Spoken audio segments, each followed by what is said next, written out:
Very good. Yeah, I can see it. Yeah. Yes, baby. We are lucky. You have a rat over here. Wow. Okay, raining chicken in my hand. Quá đã. Gì vậy? Rồi, xong rồi. Muốn liền rồi. Number one. Number one fried chicken in Chiang Mai. And what is that? Shrimp. Shrimp and number one shrimp. Chicken. Yeah. Chicken skin. Chicken. Oh, chicken skin. Yeah. Thank you. Hey. Okay. Only And me. One pan me. Oh, number one. And one Number pan me one, too. Okay. one pan mì. In Chiang Mai. And seafood mì. Night market. Noodle. Wow. Okay. Oh, so good. Number one. Follow me. Very yummy. Very yummy. You turn around. Đây là. Còn lắm. Ăn ở đây rồi. Here's the menu. Here's the menu. Only 50 baht. Only 50 baht. And the noodle is excellent. Wonton is number one. Yummy. Thank you. Hello. This is how you eat out at the monsoon season.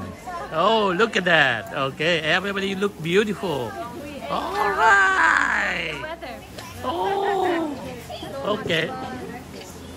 And there's some barbers in here. Okay.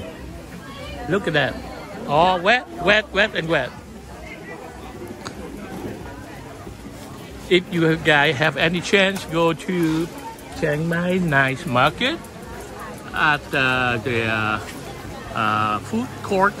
Stop by this, Thai noodle soup, and we have, the beautiful lady here and here, and also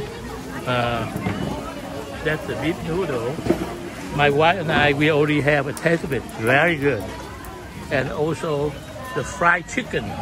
I think Pop Pie, KFC chicken must learn it from here. It's so good. Woohoo!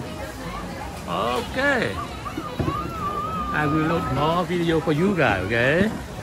Alright, thank you. Bye bye. Bye bye, honey. Okay.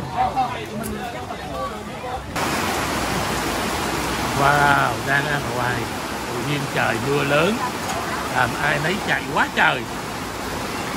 Là la.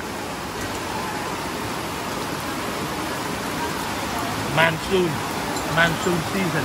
Ăn xong rồi rửa tay rửa mồm ngay đây luôn. Đi tắm luôn.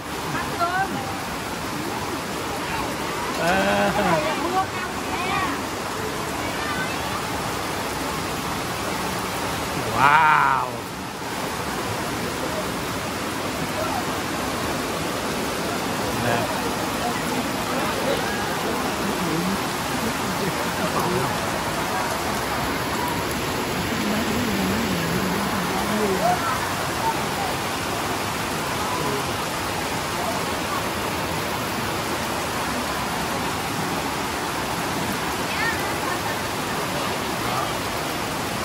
Đây chạy quá trời. Thì nhìn đẹp nha. Gà, chơi gà luôn đi. Gà, ai chỉ cười kìa. Giờ dịp này mình mới có gà ăn. Ngon á. Ok, chơi gà nha. Coi đang làm. Trời mưa cũng cần biết cái làm luôn. Dạ. Làm luôn á.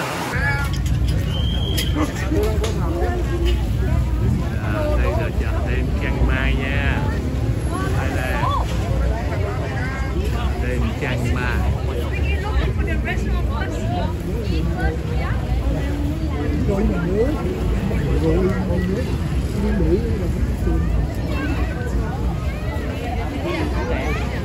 Yeah, let's stop that.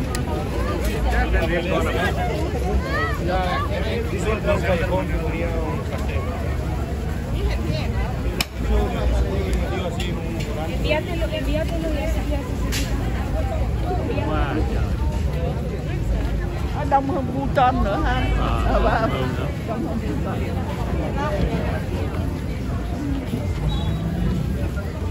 Đông hơn bà con nữa nha. Đông hơn bà con Phuket nữa.